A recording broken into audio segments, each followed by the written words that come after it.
on DC News Now, a congressionally created nonprofit aimed at peace missions, accusing billionaire Elon Musk's Doge team of breaking into its building. We'll hear from the organization's CEO. President Trump attends his first board meeting as chair of the Kennedy Center. I'm very excited to see what he has in store for this place. I don't think he has an artistic bone in his body. The pushback from protesters and why others say they support the president's leadership. The search for a missing Northern Virginia college student intensifies. Video of the man local police say was the last to see the 20-year-old before she disappeared. Hey everyone, we're headed for a big time warm up. It surely feels like spring. We'll take a look at that forecast. It's coming up. Excitement in College Park as both the Maryland men's and women's basketball teams head to the big dance.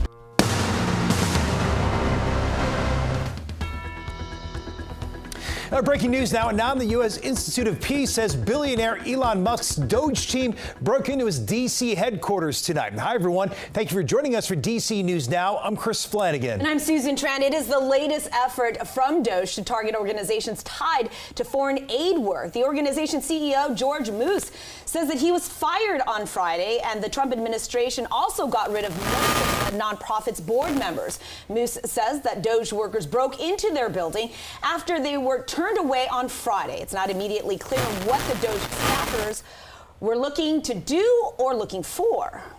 Yeah, this is not a happy day for anybody. That somehow this misunderstanding of our intent, our purpose, has reached a point where, folks are going to come in and try to shut it down. The Institute is a congressionally funded independent nonprofit that works to advance U.S. values in ending wars and promoting peace. For the first time since he appointed himself chair of the Kennedy Center, President Trump held his first board meeting and says he'll be making big changes. Yeah, while touring the Kennedy Center today, he said the money that has been given to the center has not been properly spent. There's also a small group of protesters outside sharing their frustrations that the president has taken over the historically bipartisan venue. DC News Now's Max Marcella joining us live tonight outside the Kennedy Center. That's right, and Max, there have been a whole number of performers who've canceled their shows there at the Kennedy Center since President Trump took over. What is he saying about when asked about that today? Well, yeah, he was asked about that, Chris and Susan. Of course, one of those shows that's no longer performing at the Kennedy Center is the hit Broadway musical Hamilton, and Trump said today that he didn't really like Hamilton.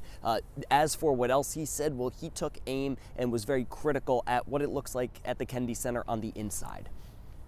This is a big part of D.C. As President Trump stood in the president's box at the Kennedy Center, he said there is much room for improvement at the cultural center of the district. We're going to make a lot of changes, including the seats, the decor, pretty much everything. Needs a lot of work. In the weeks since he named himself Kennedy Center chairman, Trump has taken aim at the shows performed, calling them woke. Now he's focusing on the design and space. I never realized this was in such bad shape. The Kennedy Center's operations and maintenance are funded by Congress, but much of its budget comes from private donations and ticket sales.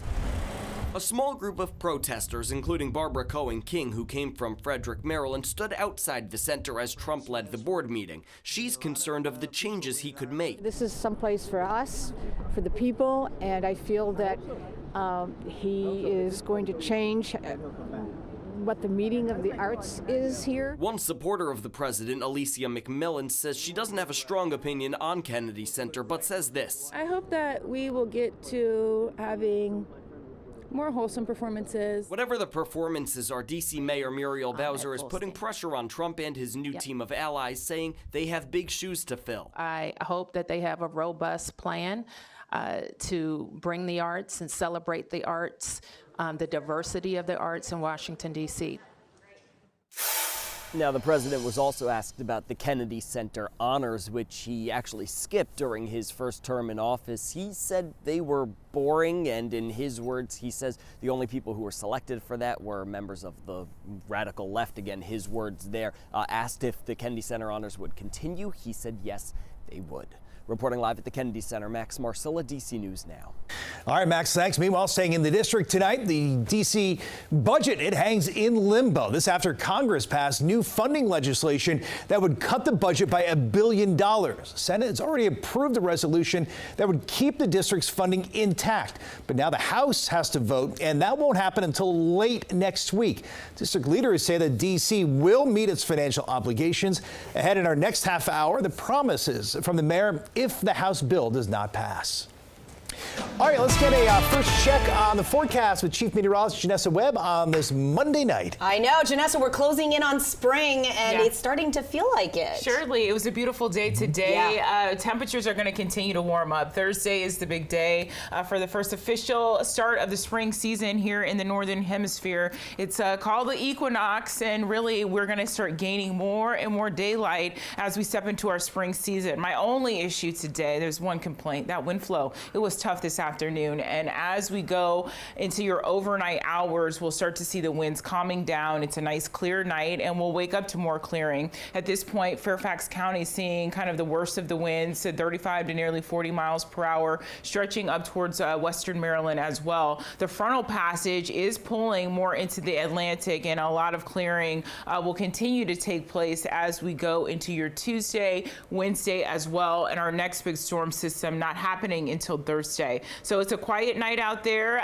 Really, we're going to see temperatures pretty chilly tomorrow morning. We'll be sitting at the freezing mark in a lot of spots before we start to see the upper 60s start to return. So bundle up tonight into tomorrow morning. We have a great looking Tuesday on tap. I have more of that coming up. All right, Janessa, thank you. Now to the search for a missing Northern Virginia college student. It has intensified.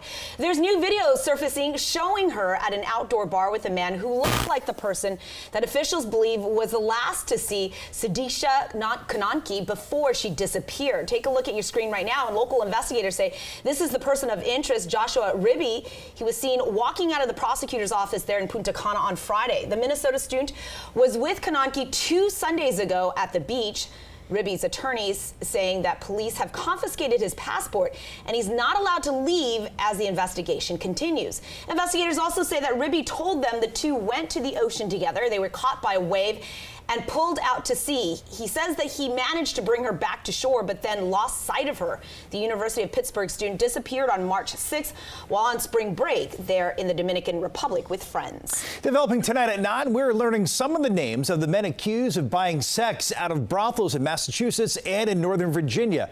This video shows the buildings the feds say were used for sex trafficking in Tyson's Corner in 2023. Tonight, we're learning the identities of the first round of accused clients up in Massachusetts. In court there Friday, we learned the backgrounds of those 12 men. They range from a dentist, a software engineer, and an employee of a pharmaceutical giant. This according to the Boston Globe. Axios also reports a second of 3 hearings naming more defendants is scheduled for Friday. In Montgomery County, a school bus filled with students crashed into a truck. It happened on Sam Ogg and Great Seneca Highway in Gaithersburg today. You can see here the front of that bus just crumpled in. Bus driver was taken to the hospital, minor injuries. Fortunately, no students were injured. An investigation and how this crash happened is ongoing. There's an ongoing effort in Northern Virginia to keep streets safe and reduce crashes in Fairfax County. It has police and state troopers stationed in some key areas working to collect more traffic data. They'll be targeting their enforcement efforts and working to improve road safety.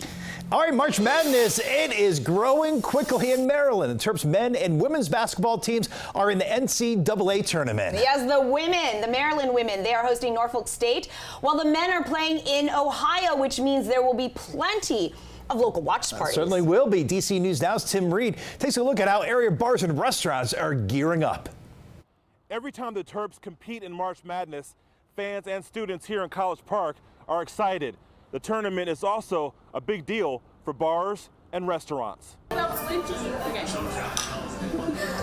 Everywhere you go in College Park, there is March Madness excitement, especially at R.J. Bentley's Bar and Restaurant. We spoke to a manager who says whenever the Terps make the tournament, lots of fans will come to cheer for Maryland basketball. It's very exciting. I mean, it's a great experience. The families come, so a lot of their parents, the alumni come, the families of the players will be here, or if they're not, with the team. A few doors down at Lido Pizza, they are also expecting larger crowds and more business when the Terps take the court for March Madness. Managers say they are planning to serve more food for customers who will eat while watching TV. We love seeing all the fans come out. A lot of times old basketball players will come in, and it's just a really great atmosphere around here. It's fun to work. The Terps men's team put together one of their best seasons, earning the 4 seed. And the ladies had a pretty good run also this season. This is their 15th straight trip to the tournament, and fans tell us they can't wait to see both programs in action. It just means nothing but good things, both financially and just as a community, just bringing people together. I think that everybody's really excited to see both teams seeded 4. The men's team will play on Friday against Grand Canyon in Seattle, and the ladies will host Norfolk State Saturday right here on campus. In College Park, Maryland, Tim Reed, DC News Now. All right, from the excitement of March Madness to signs of spring here in D.C., we're talking about the iconic cherry blossoms now a step closer to peak bloom. Yeah, the cherry trees have now reached stage 2 out of 6. The National Park Service saying we're now able to see the larger green florets on the trees along the tidal basin here. That will soon become pretty pink petals. Then stage 3, we'll see the florets grow into more clusters. By stage 4, the start of buds start to elongate, and then we'll start seeing the beginning of the puffy blooms, and finally the trees will be full of cherry blossoms, which the Park Service says is set to start around March 28th. I can't wait. Honestly, I'm so excited to see them when they come out and blossom. I'm sure it'll be amazing.